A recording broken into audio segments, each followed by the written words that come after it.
ఆయన దేవుని మహిమ యొక్క తేజస్సును, ఆయన తత్వము యొక్క మూర్తిమంతమునై ఉండి తన మహత్తు గల మాట చేత, వినండి, సమస్తమును నిర్వహిస్తున్నవాడు.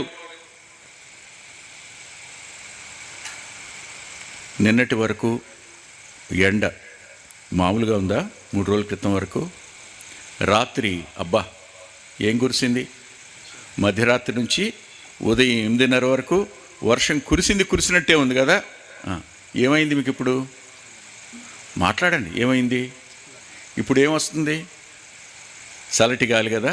ఇప్పుడు విసురుకోవాల్సిన అవసరం లేదు. ఏం తెలుసు ఆయనకి? చెప్పండి. ఎప్పుడు ఏ ఋతువు రావాలో ఆ ఋతుకాలంలో ఆ ఋతువులను పంపిస్తున్నవాడు, నిర్వహిస్తున్నవాడు ఆయన. అంత మాత్రమే కాదు, చెప్పనా నీకు, సూర్యుడు తానున్న స్థలంలో నుంచి ఒక్క 10 అంగుళాలు ముందుకు జరిగితే భూమి మసైపోతుంది. ఉన్న స్థలంలో నుంచి 10 అంగుళాలు వెనక్కి వెళితే భూమి మొత్తం గడ్డగట్టేసి హిమఖండం అయిపోద్ది. ఆ లక్ష్యంలో పెట్టి ఆ స్థాయిలో ఉంచి అక్కడి నుంచి నీవు తిరుగు.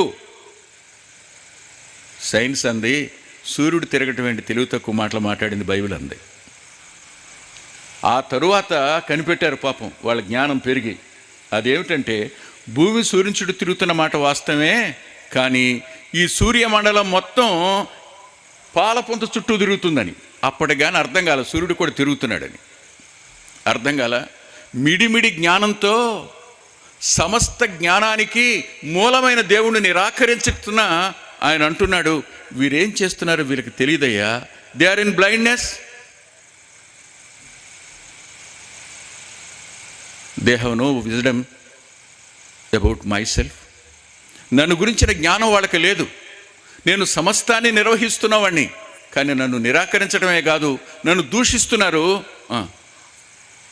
72,000 మంది దేవదూతల కళ్ళు ఎర్రబడి ఉంటాయి, కానీ సిలువలో వేలాడుతున్నప్పుడు తండ్రి ముఖం ఎలా ఉంటుందో ఒకసారి ఊహించండి. మీరే ఊహించండి. ఆయనలో తండ్రి, తండ్రిలో ఆయన. దైవత్వము యొక్క చిరునామా నా యేసుక్రీస్తు ప్రభు. ప్రేమ యొక్క చిరునామా నా యేసుక్రీస్తు ప్రభు. క్షమ యొక్క చిరునామా నా ప్రభువే.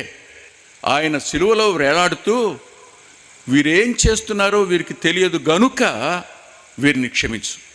క్షమించడానికి ఒక అద్భుతమైన సావకాశం